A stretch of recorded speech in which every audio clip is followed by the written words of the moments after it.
believed I had the perfect family. Everyone around me envied the way we laughed together, how my parents doted on me, and how my siblings seemed inseparable. I thought I was safe, that nothing could ever break the bond we had, but appearances, I would soon learn, can be deceiving.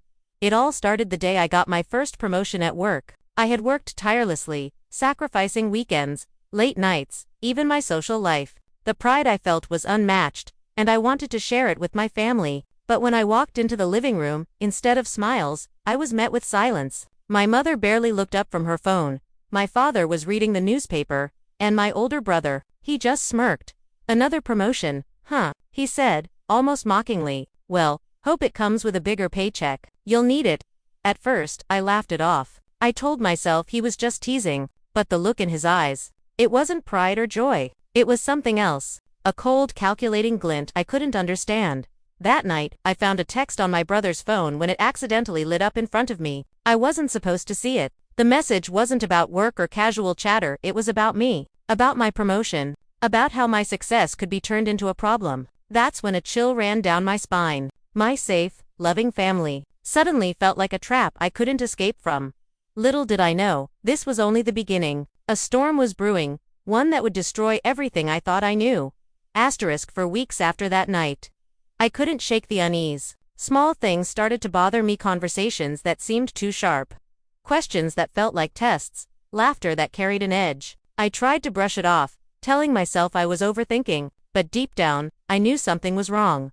One evening, my mother invited me to help organize some old family documents in the study. I thought it was innocent enough, but the moment I entered, I felt a subtle tension, as if I had stepped into someone else's carefully staged world. Among the piles of papers, I found a folder with my name on it. Curiosity got the better of me, and I opened it. Inside were letters, bank statements, and strange notes detailing my life, my savings, my investments, even personal details I hadn't shared with anyone. Everything had been tracked. My heart pounded. Why would my family do this? When I confronted my mother, she laughed softly, almost cruelly. "We just worry about you, dear. You never know who you can trust these days." But her eyes, they told a different story, something sinister. And then it hit me. This wasn't just concern. It was control. Every choice I had made, every step I had taken, had been monitored, judged, and planned against me. I realized that my family, my safe haven, had already started turning against me. And the betrayal. I couldn't even imagine the depths it would reach. The first major betrayal didn't come from words, it came from actions. One morning, I discovered that my savings account had been accessed without my permission. At first, I panicked. Had someone hacked me? But the notifications told a story I couldn't ignore. The withdrawals were small, precise, and systematic. And the signature on the bank confirmation, it was my mother's. I confronted her directly, trying to keep my voice calm. "Mom, why would you?" She didn't even flinch. "I'm helping you, dear. You don't understand how the world works." But I knew the truth. They weren't helping me, they were taking from me, trying to control me, shaping me into someone who depended on them for everything. And worse, my father and brother were complicit. They acted like nothing was happening, like they were innocent bystanders. The next few weeks were a nightmare. Every move I made, every success I celebrated, seemed to disappear into thin air. Projects I worked on at work were quietly sabotaged. Important contacts went missing, and I felt myself being undermined at every turn. It wasn't just betrayal, it was strategic, calculated, and designed to break me. I felt trapped, cornered by the people I had trusted most in the world. My heart ached with disbelief. How could a family do this to their own child? But as I sat in my room, staring at the evidence, one thought hardened inside me. They wouldn't get away with this forever. I would find a way. It all came to a head one evening when my brother openly humiliated me in front of extended family. It was at a dinner meant to celebrate my promotion, an event I had been looking forward to for months. He made jokes about my work, my accomplishments, even my character. Everyone laughed politely, but I could feel my world shattering. That night, I cried alone in my room, replaying every moment, every betrayal. But somewhere in the pain, anger began to rise. This wasn't just about embarrassment or stolen money, it was about respect, dignity, and justice. And I realized, for the first time, that I had the power to change the story. I began to watch them, carefully. Every conversation, every habit, every weakness became a piece of the puzzle. My family had underestimated me. They thought I was fragile, that I would break quietly. They were wrong. For the first time in months, I felt alive with purpose. The betrayal had given me clarity. I wasn't going to beg for fairness or forgiveness. I was going to reclaim everything: my life, my pride, my freedom. And with that resolve, I started planning. Not recklessly, not in anger, but with precision. If they thought they could destroy me, they would soon discover the cost of underestimating the person they had betrayed. Revenge doesn't come from impulsive anger, it comes from patience, observation, and strategy. I started small. I documented every misstep, every lie, every betrayal. Emails, messages, bank statements, anything that proved what they had done. At first, I tested the waters. A subtle confrontation here, a small exposure there.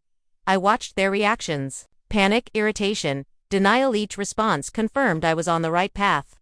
The people I had trusted most were finally facing accountability, and it thrilled me. Then came the next phase. I created opportunities to publicly expose their manipulation in ways they couldn't ignore. It wasn't about cruelty, it was about justice. I wanted them to understand the damage they had done, to feel the same helplessness I had endured. But the most important part of my plan was staying calm. I refused to act out of emotion, because emotion is predictable, and predictability is vulnerability. They had underestimated me once, but I would never allow it to happen again. Every detail of my life that they tried to control, I reclaimed. Every stolen opportunity, every betrayal, they would see it returned to me, stronger and more triumphant than ever. And as the days passed, the sense of power I felt wasn't just about revenge, it was about survival, self-respect, and finally taking control of my destiny. The day of reckoning arrived sooner than I expected. It was subtle at first, a public acknowledgement of my work, a subtle confrontation about the money, and whispers among extended family members that reached them. They were confused, unprepared, and vulnerable. I confronted them directly, not with screaming or accusations, but with calm certainty. I laid out everything: the manipulation, the betrayal, the stolen money, the lies. And as I spoke, I watched the shock and guilt spread across their faces. For the first time, they were speechless.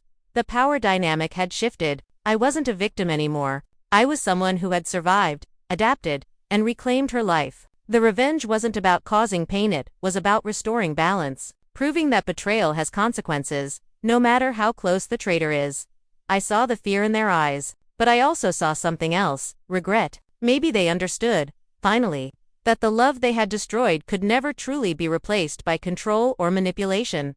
After the confrontation, things didn't return to normal. They never could. Some relationships ended completely, while others became cautious and tentative. But I felt free in a way I never had before. The weight of their betrayal no longer crushed me. Instead, it strengthened me. I focused on rebuilding my life on my own terms. Work, friendships, personal goals. I poured myself into every aspect of life with renewed vigor. Every success now felt sweeter. Every step forward a triumph over the chains they had tried to place on me. And as I looked back, I realized the truth. Family doesn't always protect you. And sometimes the people you love most can hurt you the deepest. But that doesn't define you. What defines you is how you respond, how you rise, and how you reclaim your own story. Betrayal cuts deep, but it also reveals strength you didn't know you had. My family tried to control me, to break me, to silence me, but in the process, they taught me the value of self-reliance, courage, and resilience. Revenge isn't about hatred or destruction. It's about reclaiming your power, standing up for yourself, and refusing to be a victim. Life will test you, and sometimes the ones closest to you will betray you. But if you remain vigilant, patient, and strategic, you can turn that pain into strength. I survived the betrayal, I reclaimed my life, and I learned that sometimes, the harshest lessons give the most valuable victories. Never let anyone, not even family, destroy your spirit. Fight back, and rise stronger than ever.